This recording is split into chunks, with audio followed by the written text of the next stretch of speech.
বিশ্বকবি রবীন্দ্রনাথ ঠাকুরের কল্পনা কাব্যগ্রন্থ থেকে আজ আমি একটি বিখ্যাত কবিতা পাঠ করে শোনাব। কবিতা বঙ্গলক্ষ্মী। শুরু করছি।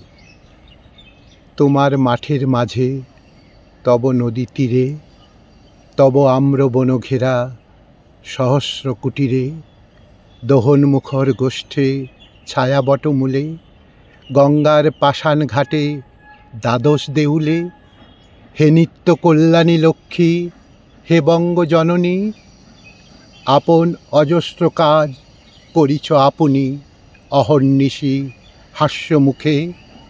এ বিশ্ব সমাজে তোমার পুত্রের হাত নাহি কোনো কাজে, নাহি জানো সেবারতা, তুমি শুধু মাগো, নিদ্রিত শিয়রে তার নিশিদিন জাগো, মলয় বিজন করি রয়েছ মা ভুলি, তোমার শ্রী অঙ্গ হতে একে একে খুলি, সৌভাগ্যভূষণ তব হাতের কঙ্কণ, তোমার ললাট শোভা সীমন্ত রতন, তোমার গৌরব তারা বাঁধা রাখিয়াছে বহুদূর বিদেশের বণিকের কাছে।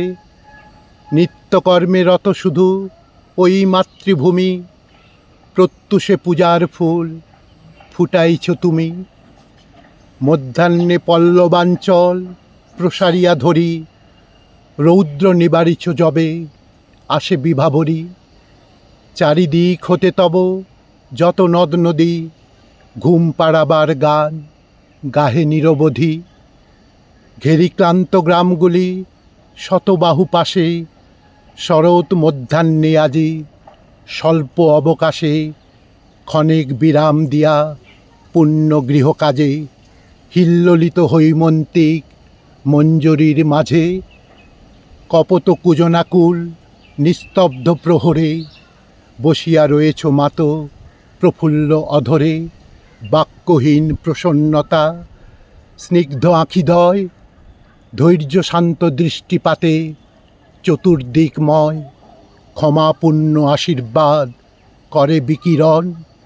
হেরি সেই স্নেহপ্লুত আত্মবিস্মরণ, মধুর মঙ্গলচ্ছবি মৌন অবিচল, নতশির কবিচক্ষে ভরি আসে জল, নতশির কবিচক্ষে ভরি আসে জল।